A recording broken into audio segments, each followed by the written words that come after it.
دوستو آج کا ہمارا ٹاپک ہے چاند دو ٹکڑے ہو گیا۔ حضور خاتم النبیین صلی اللہ علیہ وسلم کے معجزات میں شق القمر کا معجزہ بہت ہی عظیم الشان اور فیصلہ کن معجزہ ہے۔ حدیثوں میں آیا ہے کہ کفار مکہ نے آپ سے یہ مطالبہ کیا کہ آپ اپنی نبوت کی صداقت پر بطور دلیل کہ کوئی معجزہ یا نشانی دکھائیں۔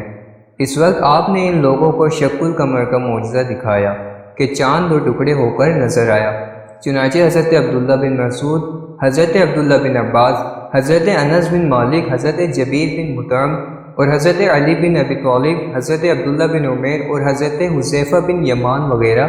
رضی اللہ تعالی عنہم نے اس واقعے کی روایت کی ہے۔ ان روایات میں سب سے زیادہ صحیح اور مستند حضرت عبداللہ بن مسعود رضی اللہ تعالی عنہ کی روایت ہے، جو بخاری، مسلم، ترمذی وغیرہ میں مذکور ہے۔ حضرت عبداللہ بن مسعود رضی اللہ تعالی عنہ اس موقع پر موجود تھے اور انہوں نے اس معجزے کو اپنی آنکھوں سے دیکھا تھا۔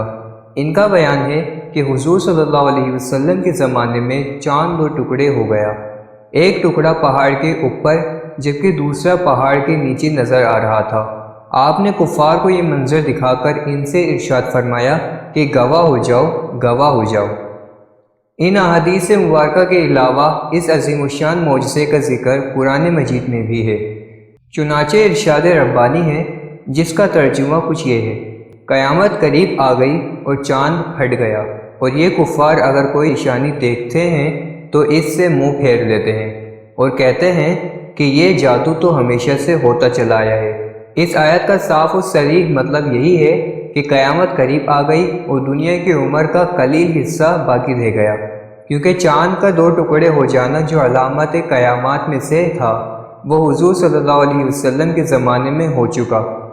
مگر یہ واضح ترین اور فیصلہ کن معجزہ دیکھ کر بھی کفار مکہ مسلمان نہیں ہوئے، بلکہ ظالموں نے یہ کہا کہ محمد صلی اللہ علیہ وسلم نے ہم لوگوں پر جادو کر دیا،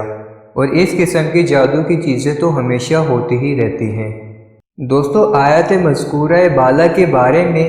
بعض ان ملحدین کا جو معجزہ شق القمر کے منکر ہیں، یہ خیال ہے کہ شق القمر سے مراد خالص قیامت کے دن چاند کا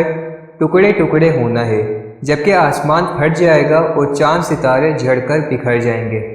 مگر اہل فہم پر روشن ہے کہ ان ملحدوں کی یہ بکواس سراسر لغو اور بالکل ہی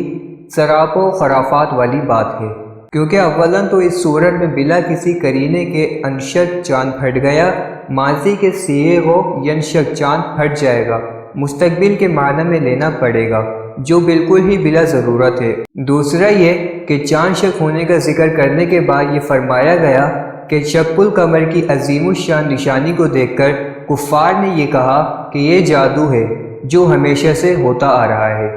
ظاہر ہے کہ جب کفار مکہ نے شق القمر کا معجزہ دیکھا تو اس کو جادو کہا، ورنہ کھلی ہوئی بات ہے کہ قیامت کے دن جب آسمان پھٹ جائے گا اور چاند ستارے ٹکڑے ٹکڑے ہو کر جھڑ جائیں گے اور تمام انسان مر جائیں گے، تو اس وقت اس کو جادو کہنے والا بھلا کون ہوگا؟ اسی لیے بلا شبہ یقیناً اس آیت کے یہی معنی متعین ہے کہ حضور صلی اللہ علیہ وسلم کے زمانے میں چاند پھٹ گیا اور اس معجزے کو دیکھ کر کفار نے اس کو جادو کرتب بتایا۔ ہاں البتہ یہاں پر ایک سوال پیدا ضرور ہوتا ہے جو اکثر لوگ پوچھا کرتے ہیں کہ شق القمر کا معجزہ جب مکے میں ظاہر ہوا تو آخر یہ معجزہ دوسرے ممالک اور شہروں میں کیوں نظر نہیں آیا؟ دوستو اس سوال کا یہ جواب ہے کہ اولاً تو مکہ مکرمہ کے علاوہ دوسرے شہروں کے لوگوں نے بھی، جیسا کہ احادیث سے ثابت ہے، اس معجزے کو دیکھا ہے۔ چنانچہ حضرت مسروق نے حضرت عبداللہ بن مسعود رضی اللہ تعالی عنہ سے روایت کی ہے کہ یہ معجزہ دیکھ کر کفار مکہ نے کہا کہ ابو قبصہ کے بیٹے محمد صلی اللہ علیہ وسلم نے تم لوگوں پر جادو کر دیا ہے۔ پھر ان لوگوں نے آپس میں یہ طے کیا کہ باہر سے آنے والے لوگوں سے پوچھنا چاہیے کہ دیکھیں وہ لوگ اس بارے میں کیا کہتے ہیں، کیونکہ محمد صلی اللہ علیہ وسلم کا جادو تمام انسانوں پر نہیں چل سکتا۔ چنانچہ باہر سے آنے والے مسافروں نے بھی یہی گواہی دی کہ ہم نے بھی شق القمر ہوتے ہوئے دیکھا ہے۔ دوستو اور اگر یہ تسلیم بھی کر لیا جائے کہ دوسرے ممالک و شہروں کے باشندوں نے اس معجزے کو نہیں دیکھا، تو کسی چیز کو نہ دیکھنے سے یہ کب لازم ہے کہ وہ چیز نہیں ہوئی ہے؟